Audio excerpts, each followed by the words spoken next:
जी मरकज़ी मुस्लिम लीग तरफां महांगाई खिलाफ सखर प्रेस तलबारो एहतजाजी मुजाहरो करे धरणो व्यय मुजाहरीन तरफां महंगाई नामंजूर पेट्रोल डीजल तोड़े गैस ऐं बिजली जे अघनि में इजाफो नामंजूर थी ज़ोरदार नारेबाज़ी कई वञे। अचो अॻुवान सां ॻाल्हि ॿोल कयूं त हू छा पिया चवनि। असां हिन वक़्तु मरकज़ी मुस्लिम लीग जे प्लेटफॉर्म ते अवाम खे गॾु बीहारे करे अवाम जो केस हुकुमराननि जे अॻियां पेश कयो आहे। जेकॾहिं हुकुमरान इन ते नज़रसानी न कंदा, अवाम खे रिलीफ न ॾींदा त मरकज़ी मुस्लिम लीग अवाम सां गॾु बीह करे सरापा एहतजाज थींदी। अॼु जेकॾहिं असांजा मुतालबा न मञिया विया ऐं पेट्रोल में रिलीफ न ॾिनो वियो, गैस ऐं बिजली जी क़ीमतनि खे घटायो न वियो त पोइ असां असेंबलियुनि ताईं बि पहुचंदासीं ऐं असेंबलियुनि जो घेराव बि कंदासीं। ऐं असांजो इहो मुतालबो आहे त अवाम खे रिलीफ ॾियो ऐं ज़ुल्म जी चक्की में अवाम खे पीसण बंदि करियो, वरना ही महांगाई अवाम खे मारे छॾींदी ऐं हुकुमरान वरी वोट वठण जे क़ाबिल न रहंदा। गरीब अवाम जी जेल भॼी छॾी आहे। जेका अॼु ॾिसूं था बहानो वठी करे हिते जंग जो महंगाई खे एतिरो उरूज ते चाढ़ियो वियो, जेका हद खां ॿाहिरि आहे। ग़रीबनि खे कुचलियो वियो, अमीरनि खे ख़ुशि कयो वियो ऐं कामोरनि खे इन जाइ ते ख़ुशि करे करे हुननि खे रास्तो ॾियो वियो ऐं ग़रीबनि जी ज़िंदगी तबाह कई वई।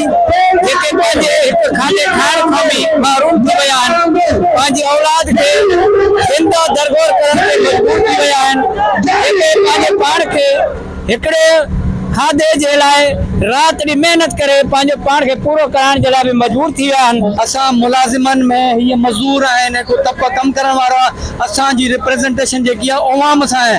असां गवर्नमेंट सां मुतालबो इहो कयूं था त तव्हां जंग जे नाले खां जेको 400-500 लीटर पेट्रोल वधायो उहो सफ़ा घटि कयो वञे।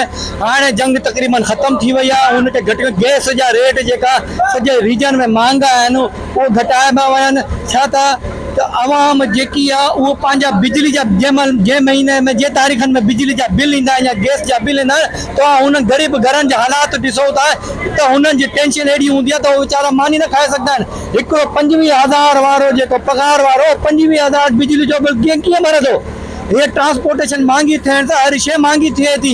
असांजी इंडस्ट्री ख़तम थी वई आहे महंगी बिजली जे करे। असां गवर्नमेंट सां मुतालबो इहो ई कयूं था IMF जो ड्रामो बंदि कयो, असांखे रिलीफ ॾियो, अवाम पाकिस्तान खे रिलीफ ॾियो।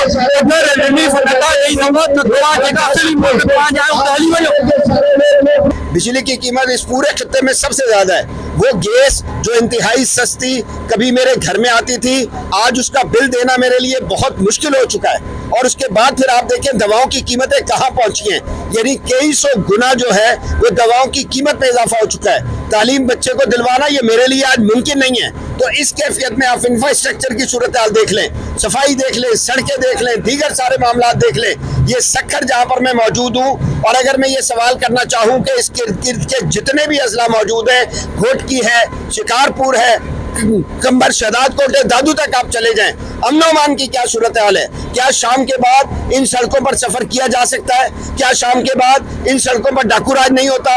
अब ये जितनी भी चीजें हैं ये बताती हैं कि मामला दुरुस्त नहीं है। तो इस कैफियत में लामुहाला अवाम की आवाज बनना जरूरी है, उनके लिए सदाए एहतजाज बुलंद करना जरूरी है। और इसी काम के लिए आज आप देख लीजिए, आज हम आपकी खिदमत में हाजिर हुए और हमने आकर यहाँ सखर में धरना दिया। हम गरीब आवाम पाकिस्तानियों की नुमाइंदा जमात बनकर उनकी नुमाइंदगी करते हुए अपने हुक्मरानों को ये पैगाम देना चाहते हैं कि पेट्रोल ये जो है ना जंग का बहाना था, अब जंग भी ख़त्म हो गई और जो है ना फौरी तौर पर जो है ना ये पेट्रोल जो है ना 200 रुपये लीटर होना चाहिए। इसी तरह चीनी, आटा, दालें, हर चीज़ जो है ना ये सस्ती करके पाकिस्तानी आवाम को रिलीफ दिया जाए। असांजी अशराफिया आहे जेका हुकूमत आहे उन्हनि खे हिननि जो ॾुखनि जो एहसास कोन्हे का। उहो थधे कमरनि में वेही करे एसियुनि जे कमरनि में वेही करे बजट के तरतीब ॾियनि था। उन बजट जे अंदरि ही जेका आमद नास आहे इन्हनि जो को बि हक़ूक़ जो ख़्यालु नथो रखे वञे। असां पाकिस्तान मरकज़ी मुस्लिम लीग इहो पैगाम खणी करे अॼु ऐवान बाला ताईं पहुचायूं था कि ख़ुदारा आमद नास जे दुख खे दुख सम्झो, इन्हनि जी तकलीफ़ुनि खे तकलीफ़ सम्झो, इन्हनि जे मसाइलनि खे पंहिंजा मसाइल सम्झो। अॼु असां पूरे मन एहतजाज करे ऐवान बाला ताईं जेका आहे आमद नास जो पैगाम पहुचाए रहिया आहियूं। पाकिस्तान मरकज़ी मुस्लिम लीग अवाम जी हक़ ॾोखे जमायत आहे, आर्यन मज़दूरनि जी, ग़रीबनि जी, मिसकीननि जी जमायत आहे ऐं अवाम जे ॾुख ऐं सूर जे लाइ प्रेस क्लब सखर ते मौजूदु आहे। ऐं असांजो मुतालबो इहो आहे त हर अहिड़ी आसानी सहूलियत कई वञे त हर इंसान जेको आहे उहो पंहिंजे बच्चनि जो पेट बहितर तरीक़े सां पाले सघे। जी तव्हां अॻवाननि जूं ॻाल्हि मुंहिंजो जो चवणु आहे त महांगाई अवाम जो जीअण जंजाल करे छॾियो आहे। अवाम ॿिनि वेलनि जी मानी लाइ बि परेशान आहे, पर हुकूमतनि खे इन जो को बि एहसास न आहे। इन तरफ़ां वफ़ाक़ी हुकूमत और सूबाई हुकूमतुनि खां मुतालबो किया है त पेट्रोल, डीज़ल, गैस और बिजली जे अघनि में घटाई कई वञे। इन करे खुराक जी शयुनि में बि जेको आहे जो कयल वाद आहे उहो वापसि वरितो वञे। ॿी सूरत में एहतजाजी तहरीक जारी रहंदी, तहसील जारी रहंदी जेसिताईं महांगाई ते ज़ाब्तो नथो अचे। Farooq Soomro, time news, Sukkur.